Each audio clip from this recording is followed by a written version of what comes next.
중심으로 오병이어의 표적이라는 제목으로 말씀을 나누겠습니다. 이 말씀은 굉장히 이제 유명한 이 말씀이기 때문에 마태, 마가, 누가, 요한 사복음서에 모두 들어있는 말씀입니다. 그래서 우리가 이 말씀을 이해할 때에 이 마태, 마가, 누가, 요한을 같이 이렇게 보면은 이 말씀을 이해하는데 큰 도움이 되어져요. 또 중요한 것은 지금 요한복음에 나오는 7가지 표적이 있잖아요. 7대 표적 중에 4번째 표적인데 이 오병이어도 역시 그냥 오병이어로 많은 사람들이 먹고 남았다가 아니라 그 목적이 있어요. 이 목적은 요한복음 20장 31절 예수가 하나님의 아들이고 우리 그리스도이시고 그의 이름을 힘입어 생명을 얻게 하려 하심이니라. 바로 이 초점을 우리가 가지고 이 말씀을 들으시면 좋겠습니다. 자, 이 말씀을 보죠. 그 후에 예수께서 디베라 갈릴리 바다 건너편으로 가셨다. 이스라엘의 지형을 좀 설명을 하겠습니다. 이스라엘 지형은 위에는 갈릴리 호수가 있고 그 다음에 요단강이 쭉 있고 밑에 사해로 물이 들어가죠. 그런데 이제 갈릴리 바다는 고구마처럼 생겼어요. 이렇게 고구마처럼 생겼는데 그 왼쪽은 가버나움이고 오른쪽은 벳세다고. 지금 건너서 바다 건너서 편으로 가셨다 하는 것은 서쪽인 가버나움에서 배를 타시고 동쪽인 벳세다로 가셨어요. 그런데 이제 벳세다라고 하는 말이 여기 없어요. 마태, 마가, 누가, 요한 중에 오직 누가복음만 이곳이 벳세다라고 얘기를 하고 있습니다. 그런데 우리는 어려서부터 유년주일학교 다녔던 분들은 이곳이 벳세다인 줄 알아요. 어떻게 아느냐? 벳세다의 들녘에서 보리떡 바친 그 아이 믿음 갖고 살게 합소서. 아멘은 노래를 잘해서도 아멘이고 유년주일학교 때 불렀던 노래를 아직도 기억하고 부르는 것도 아멘이고. 자, 우리는 어려서부터 노래를 불러서도 알아요. 이곳이 벳세다라고 하는 것. 이 벳세다는 요단강, 갈릴리 호수 동편이라 왼쪽은 가버나움. 예수님께서 가버나움에서 배 타시고 벳세다로 가셨다. 자, 그것을 우리가 보았고요. 세 번째, 예수께서 3절 보죠. 산에 오르사 제자들과 함께 거기에 앉으시니 산이라고 했는데 마테마가 누가는 빈 들이라고 했어요. 그럼 산이 맞느냐? 빈 들이 맞느냐? 빈 들인데 들 중에 조금 높은 지역 거기에서 말씀을 하셨을 것이라고 우리가 짐작할 수가 있죠. 그 다음에 여기 유대인의 명절인 유월절이 가까운지라 이 유월절이라고 하는 단어를 주목해 보십시오. 어떻게 이 많은 사람들이 모였을까? 여기에는 5,000명이라고 되어 있지만은 마테마가 누가에는 보면은 남자만 5,000 혹은 여자와 아이 빼고 5,000 이렇게 남자만 5,000 이렇게 얘기를 했거든요. 그러면은 여자와 아이까지 합하면은 10,000명이 넘어요. 어떻게 그 많은 사람들이 모일 수가 있을까? 6월절 때는 각지에 흩어져 있는 사람들이 예루살렘에 예배하기 위해서 갑니다. 그래서 각지에 흩어져 있던 사람들이 예루살렘을 향하여 가다가 예수님의 소식을 듣고 여기에 모였을 것이라는 짐작을 충분히 할 수가 있어요. 저는 감사한 것이 이번에도 니카라과 선교대회를 다녀오면서 마사야 대회는 토요일에 13,000명이 모였거든요. 끝이 보이질 않아요. 그 당시에 벳세다 들녘에도 이 정도로 사람이 모였을 것이다. 짐작할 수 있는 그러한 은혜가 또한 있었습니다. 자, 예수께서 눈을 들어 큰 무리가 자기에게로 오는 것을 봅니다. 눈을 들어서 보셨어요. 눈은 작은 무리면은 그냥 고정하고도 보실 수가 있어요. 눈을 들면은 많은 사람이라야 눈을 드실 수가 있는데 어떻게 보셨는가 하면은 불쌍히 보셨다고 마태, 마가, 누가는 얘기를 하고 있어요. 마가복음에는 특별히 이 장면을 어떻게 설명을 하는가 하면은 목자 없는 양과 같이 유리함을 보고 이렇게 표현을 하고 있거든요. 양이라고 하는 것은 연약한 동물이에요. 그래서 이리가 오면은 금방 잡아먹힐 수밖에 없습니다. 멀리 보지를 못해요. 가까이밖에 보지 못합니다. 앞에 적이 있어도 멀리 보지 못하는 어리석죠. 그 다음에 한번 넘어지면 혼자 못 일어나요. 몸이 무거워서. 그리고 털이 있어서. 목자가 없으면 양의 목숨은 죽은 목숨과 마찬가지예요. 예수님께서 많은 무리가 오는 것을 보시면서 목자 없는 양과 같은 모습을 보면서 불쌍히 여겨주신 것이죠.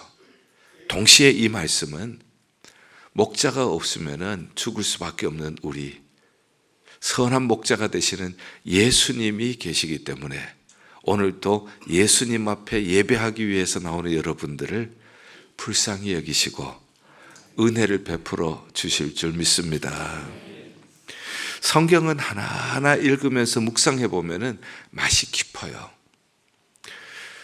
자, 그래서 빌립에게 우리가 어디서 떡을 사서 이 사람을 먹이겠느냐, 이 많은 사람을, 이렇게 말씀하신 목적을 6절에 기록을 하고 있어요.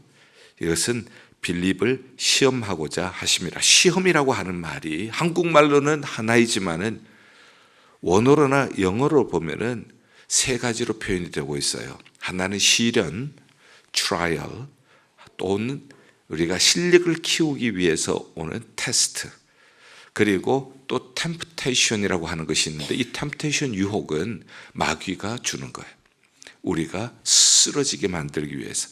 예수님은 우리를 쓰러지게 하시는 것이 아니라, 예수님이 빌립을 시험하신 것은 빌립이 쓰러지게 하기 위함이 아니라 빌립이 지금 신앙을 키우기 위하여서, 빌립의 믿음을 체험적인 신앙으로 성장시키기 위하여서 하신 말씀이에요. 자, 어디서 떡을 이 사람들에게 먹이겠냐 했더니 빌립이 조금씩 받게 할지라도 200데나리온의 떡이 부족합니다. 한 데나리온은 당시 노동자의 하루 품삯이 한 데나리온이에요. 그런데 200데나리온이 모자란다는 것이죠. 그러면은 하루에 임금이 100불이라고 얘기해요. 그러면은 얼마가 모자란다는 얘기죠? 200데나리온이 모자라는데 하루 품삯이 100불이라면은 결국은 얼마가 모자라죠? 10,000불이 모자라는 거죠. 그죠? 10,000불이 모자라요. 만약에 하루 임금이 200불이라면은 20,000불이 모자라죠. 10,000불이 아니라 40,000불이 모자라는 거예요. 200데나리온이니까. 엄청난 액수입니다. 이것을 어떻게 먹이겠느냐 하고 얘기를 하죠. 자, 이러한 빌립을 시험하고자, 이러한 빌립의 믿음을 성장하게 하고자. 그러면 빌립은 현실은 똑바로 파악할 줄 아는 사람이에요. 그러나 예수님의 능력은 지금 못 보는 사람이죠. 불가능한 것은 보고 있어요. 그러나 가능하게 하시는 예수 그리스도의 능력을 못 본 것이죠. 예수님께서는 이 일을 통하여서 빌립이 예수 그리스도의 사랑, 살아계시는 능력을 체험하고 예수 그리스도의 능력의 증인이 되도록 주님께서 훈련시키고 계시는 줄을 믿습니다. 이런 목적이에요. 우리 역시 마찬가지예요. 오늘의 시대를 빈들의 시대라고 얘기를 해요. 오늘의 시대를 영적으로 특별히 빈들의 시대예요. 팀 켈러 목사님은 지금 미국 교회의 현상을 보면서 3분의 2가 정체기 내지는 침체기에 있다고 얘기를 했어요. 빈들이죠. 그리고 한국 장신 출판사에서 나온 논문을 보다가 보니까 한국 교회의 고성장 저성장이라고 하는 그 파트에서 고성장할 때가 1960년에서 70년, 1960년에서 1970년은 1년에 6만 명씩 성장했다는 거예요. 그 다음에 1970년에서 1980년까지는 1년에 60만 명이 성장했다는 거예요. 굉장한 성장이죠. 그러나 지금은 1인당 개인 소득이 3만 불이 넘어가는 지금 시대는 저성장이 급격하게 이루어지고 있다는 겁니다. 유년주일 학교가 없는 교회가 50%에서 75%까지 되어진다는 겁니다. 엄청난 수지예요. 미래가 보이질 않는다는 뜻이에요. 빈들의 시대입니다. 빈곤의 시대이기도 하고요. 자, 이러한 빈들의 시대에 주님께서는 우리를 훈련시켜 주시기를 원해서 오병이어의 설교를 듣게 하시는 줄 믿습니다. 지금 빈들의 시대, 빈곤의 시대에 우리가 현실만 보는 것이 아니라 이 가운데 빈들을 풍성한 들로 바꾸실 수 있는 분, 부족함을 풍성함으로 바꿀 수 있는 주님이 오늘 우리와 함께 계시는 줄 믿습니다. 자, 그러면 두 번째로 우리가 해야 할 일은 우리의 책임이에요. 지금 이러한 빈들에 안드레가 한 아이가 가지고 있는 도시락을 가지고 왔죠. 그래서 8절에 제자 중 하나 곧 시몬 베드로의 형제 안드레가 예수께 여짜오되 여기 한 아이가 있어. 여기 참 중요해요. 지금 여기예요. 여기. 지금 빈들이에요. 지금 빈곤의 시대예요. 그렇지만은 여기 빈곤의 시대에도 여기 전능하신 주님이 우리와 함께 계시는 줄 믿습니다. 예수님은 우리 하인이 아니에요. 예수님은 우리의 문제가 있을 때 땜질하는 서비스업자가 아니에요. 예수님은 하나님의 아들이세요. 예수님은 우리의 구원자세요. 예수님은 전능하신 분이세요.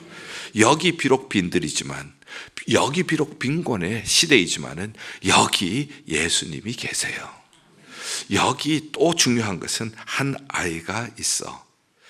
지금 여러분들이 마태, 마가, 누가, 요한 이 사복음서에 있는 이 이야기를 자세히 읽어보시면, 대조해서 보시면은 마태, 마가, 누가는 뭐라고 설명을 하고 있는가 하면 오병이어가 있습니다만 되어 있지 한 아이가 가지고 있다는 말이 없어요.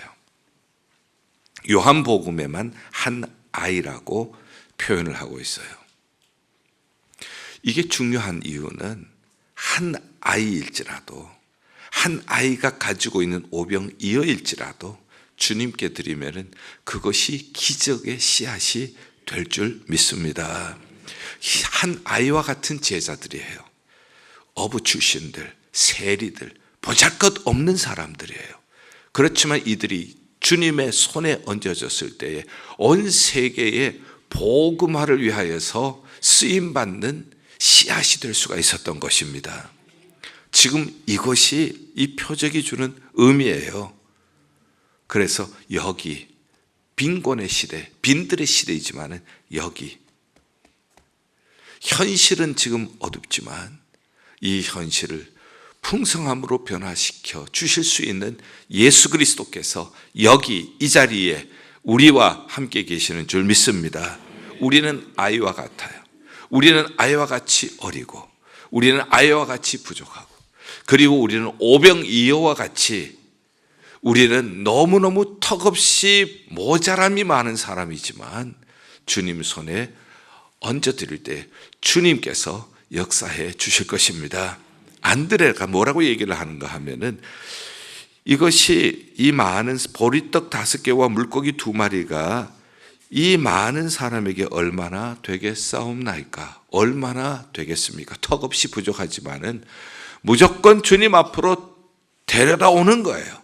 무조건 주님 앞에 드리는 거예요. 보리떡이라고 하면 우리 생각에는 이 둥근 빵을 생각하지만은 이스라엘의 떡은 피타브레드예요.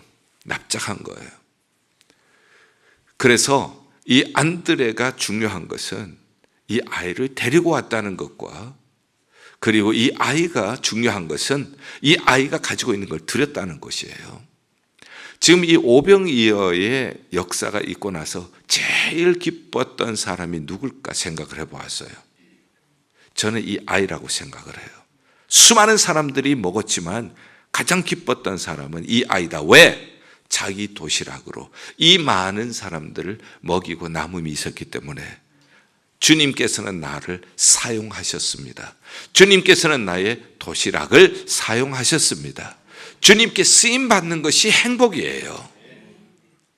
안드레가 그 다음에 또 기뻤을 거예요. 왜? 자기가 이 아이를 발견하지 않았다면 이 많은 사람을 어떻게 먹였겠어요? 자기가 이 아이를 주님께 데리고 가지 않았다면 이 많은 사람들은 아마 여전히 굶주림 속에 남아 있을 수도 있는 거예요. 안드레가 데리고 갔다고 하는 것. 이번에 우리가 니카라구아 선교 대회를 하면서 받은 은혜들을 화요일 저녁에 우리 교회에서 함께 식사한 후에 나눴습니다. 우리가 도착하는 시간, 출발하는 시간, 도착하는 시간이 모두 밤중이고 새벽이고 해서 우리 차량 부서에서 많이 수고를 하셨어요. 한밤에도 우리 공항까지 모셔다 주시고 새벽에도 픽업을 해 주시고 그래서 고마운 분들과 함께 식사도 나누고 간증을 나누었습니다. 주로 처음 참석하시는 분들을 대상으로 간증을 나누었는데 한 분이 이렇게 얘기를 하세요. 내가 이번에 갈 때에 가서 무슨 일을 할까? 내가 과연 이 전도대회에 쓰임 받을 수 있을까? 하는 그런 생각을 가지고 가셨다는 거예요. 그런데 이제 금요일 날 저녁 상라파엘 델수르에서 이제 2,500명이 모였습니다. 복음을 증거하고 초청을 하는데 제가 그 전날 전체 모임에서 오리엔테이션을 하면서 여러분들이 가만 계셔서는 안 됩니다. 초청을 할 때 여러분들이 일어서셔야 합니다. 그리고 여러분들 주변에 머뭇거리고 있는 사람들을 데리고 오셔야 합니다. 이 말씀을 드렸더니 그 말씀이 기억이 나서 보니까 일어서서 나오고 싶은데 눈을 보니까 나오고 싶은 데는 용기가 나지를 않는 거예요. 머뭇거리는 사람을 데리고 왔어요. 그렇게 해서 쌍라파엘 대수리에서 3명을 데리고 온 거예요. 그 다음 토요일에는 마사에에서 13,000명이 모였습니다. 그리고 거기에서도 복음을 증거하고 이 예수 그리스도를 여러분들 마음속에 초청하고 구주로 믿을 분들 앞으로 나오십시오. 우리가 기도해 드리겠습니다 했을 때 또 보니까 서서 망설이고 있는 분들이 보여서 데리고 왔는데 6명을 데리고 왔어요. 그래서 모두 합하면 9명을 데리고 온 거예요. 자기가 무슨 도움이 될까? 무슨 일을 내가 할 수 있을까 생각을 했는데 이렇게 9명의 영혼을 데리고 오니까 이제 무슨 생각이 드는가 하면은 이 영혼들이 과연 끝까지 예수를 믿을까? 걱정이 들더라는 거예요. 그 걱정하실 필요가 없다고 제가 얘기를 했어요. 왜냐하면 오병이어를 가지고 나왔는데 이것이 이 많은 사람들을 먹이기에 충분할까? 우리가 걱정할 것이 아니에요. 이것을 주님께 드리면은 주님이 역사하셔서 5,000명을 장정만 먹이고 남음 있게 하실 줄 믿습니다. 우리가 하는 건 데리고 오는 거예요. 그래서 그분은 안드레 역할을 한 거예요. 안드레처럼 이렇게 9명의 영혼을 데리고 여기에 내가 쓰임을 받았다. 이 영혼들을 주님이 구원하시기 위해서 이번 대회를 준비하셨는데 이번에 모두 319명이 예수 그리스도를 믿겠다고 결심했는데 그 중에 9명은 바로 내가 인도한 사람이다 생각을 하니까 하나님께 쓰임받은 것이 감사하고 하나님께서 나를 사용하신 것이 그렇게 기쁘다라는 거예요. 그렇습니다. 우리가 부족하지만은 우리가 작지만은 우리에게 책임이 있어요. 자, 이렇게 해서 기적은 먼 데 있는 곳이 아니다. 기적은 가까운 곳에 있다. 기적의 씨앗은 바로 오병이어에 있다. 그리고 어린 아이에 있다. 이것이 바로 우리의 책임이에요. 우리가 이 책임을 할 때 주님이 역사해 주실 줄 믿습니다. 자, 저는 지금 2가지 말씀을 드렸는데요. 이 오병이어의 사건을 성교와 연결을 시켜서 재해석을 하고 있는 거예요. 빈곤의 시대, 빈들의 시대이다. 오늘의 이 빈들의 시대에 하나님께서 우리를 보내주셨다. 우리는 빈들을 보는 것이 아니라 빈들에서도 역사하시는 주님을 바라보고 우리는 순종했다는 말씀을 드렸고, 그리고 우리의 책임은 나는 보잘것 없어도 주님께 데려가면은 주님께서 일하실 것입니다. 이것을 말씀을 드렸고, 세 번째는 주님께서 기적을 베푸신 다음에 12강주리가 남았는데 버릴 것이 없이 거두어라. 그래서 12강주리가 남게 되었어요. 중요한 원리입니다. 하나님이 은혜로 주신 것은 낭비하지 말라는 거예요. 여기는 첫 번째는 재정적인 의미가 있습니다. 하나님께서 우리에게 쓰라고 주시는 물질, 그것을 우리가 낭비하지 않고, 여러분들이 48명이 우리가 선교팀으로 갔고, 여러분들이 남아 계시면서 여러분들은 기도의 후원자가 되셨고 물질의 후원자가 되셨어요. 그것을 통하여서 우리가 주의 일을 하게 된 것이잖아요. 그래서 주님께서는 재정적으로도 낭비하지 않게 하라. 주님께서 은혜로 주신 것, 그것을 잘 저축을 하라. 그래서 주를 위하여 쓰고 주의 복음을 위해서 쓰라는 거예요. 지금 이렇게 다녀오게 되어지면은 아주 작은 교회지만은 그 교회는요, 지금부터 내년을 위하여서 저축을 해요. 그래서 저축을 해서 선교비를 마련을 하고, 그리고 또한 이 대회를 위하여서 헌금을 해요. 금년에는 그 교회에서 교회를 하나를 지었어요. 우리가 낭비하지 않는다면은 이렇게 선교기금도 마련할 수가 있고, 대회를 위한 선교 지원금도 헌금할 수가 있고, 우리가 낭비하지 않는다면은 하나님이 주신 은혜로 하나님의 교회를 지어서 그 교회를 통하여 더 많은 영혼들이 구원받을 수 있도록 주님께 쓰임받게 될 줄 믿습니다. 두 번째는, 여기에는 하나님이 은혜로 주신 것을 버리지 말라고 하는 것에는 우리에게 주신 은혜를 입싹 닦아버리고 아무 일도 없었던 것처럼 하지 말라는 뜻이에요. 간증을 하라는 뜻이죠. 나누라는 뜻이죠. 그래서 제가 목양 칼럼에 이 선교대회의 의의를 정리를 했습니다. 2008년부터 마사야 선교대회가 시작이 되었고 금년에 13차예요. 계속 반복된다는 것에는 중요한 의미가 있습니다. 처음부터 우리는 이렇게 하려고 계획한 것도 아니었어요. 하나님께서 문 열어주실 때에 순종할 수밖에 없었습니다. 그러나 반복이 되어지는 것은 물방울이 작지만은 계속해서 떨어지면은 이것이 토락물이 되어지고 개울물이 되어지고 나중에 강물이 되어지는 거예요. 이것이 지금 13차 동안 흐르면서 이것이 이제는 마사야를 적시는 강이 되고 니카라구아를 적시는 강이 되었어요. 2002년에 처음 니카라구아를 갔을 때에 개신교의 수가 5%였습니다. 지금은 35%라고 얘기를 합니다. 거기에 우리가 작은 물방울이 되었다는 것이 그렇게 감사가 되어지는 거예요.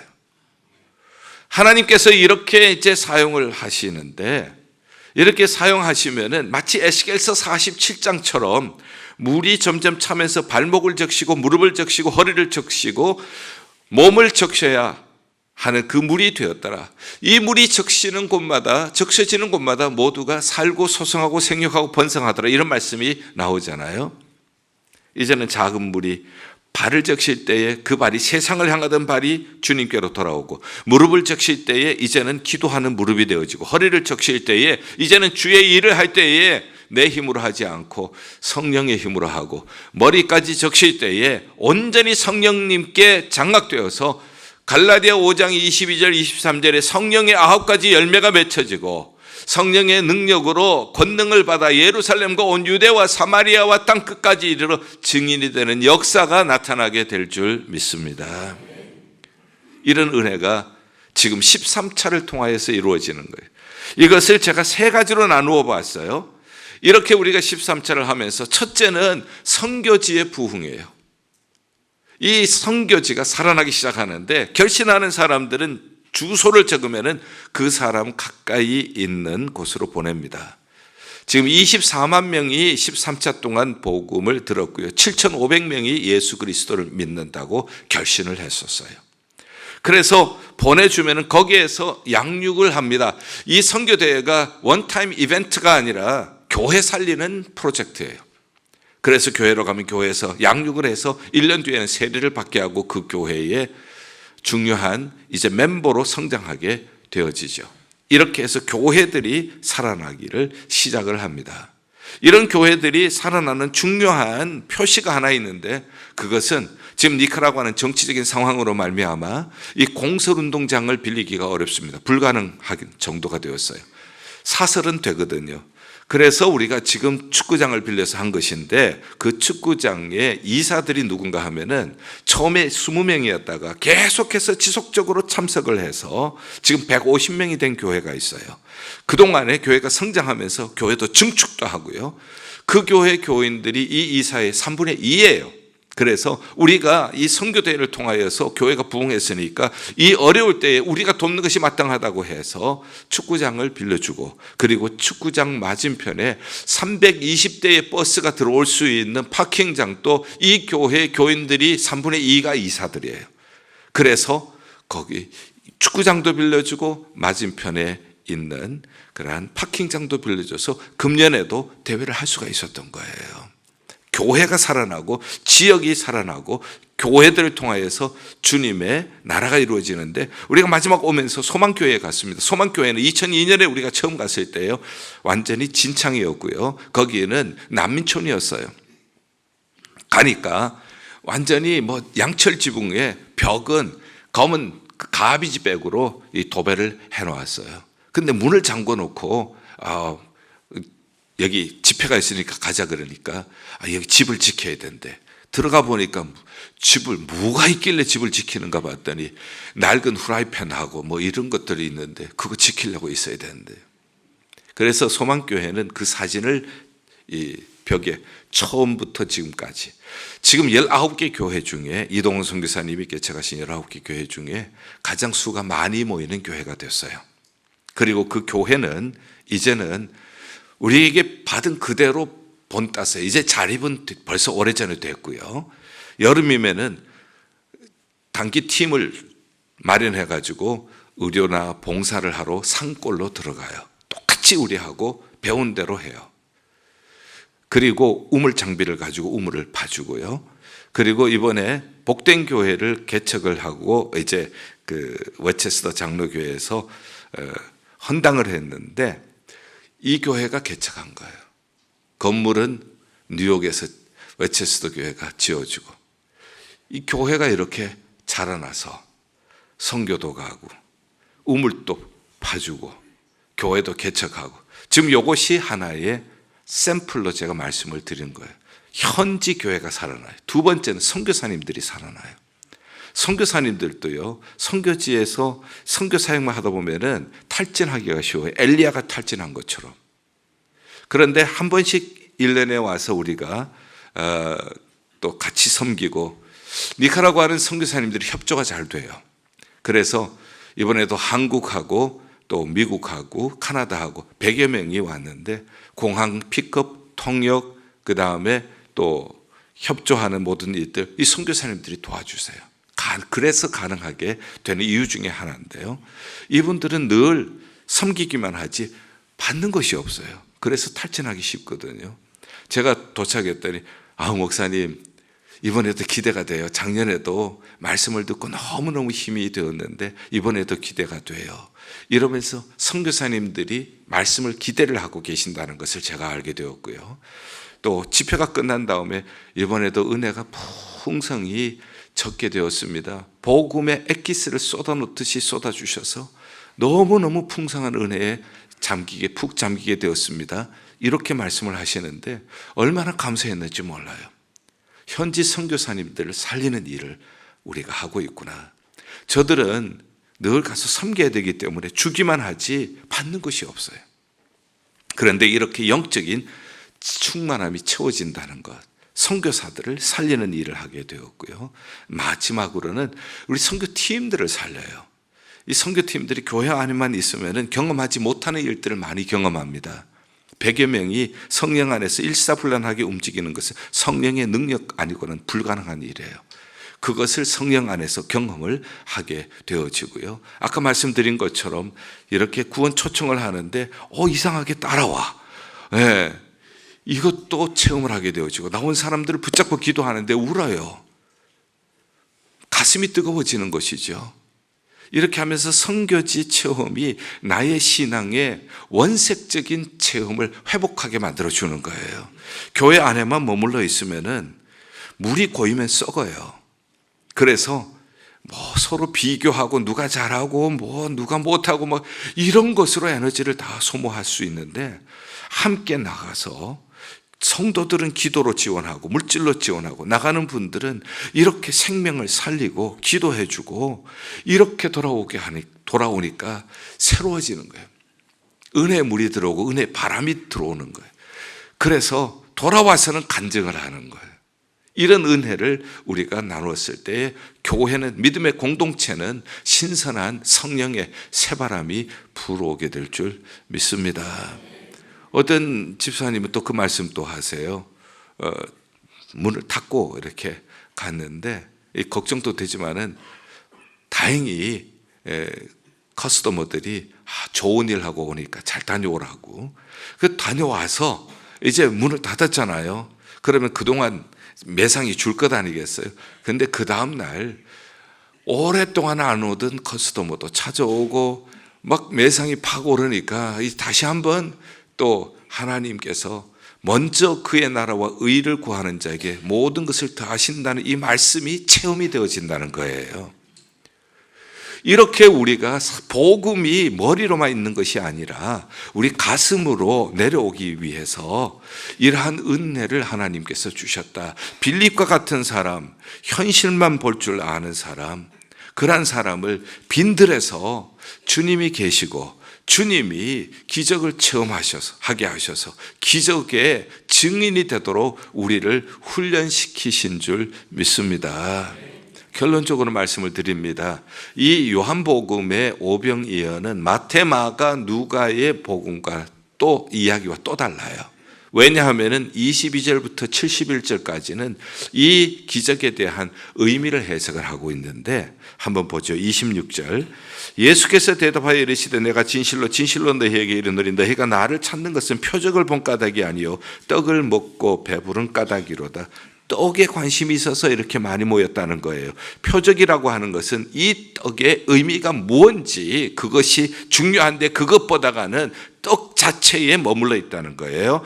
그래서 27절 썩을 양식을 위하여 일하지 말고 영생하도록 있는 양식을 위하여 하라, 이렇게 말씀하시고 35절 예수께서 이르시되 나는 생명의 떡이니 내게 오는 자는 결코 줄이지 아니할 터이요 나를 믿는 자는 영원히 목마르지 아니하리라.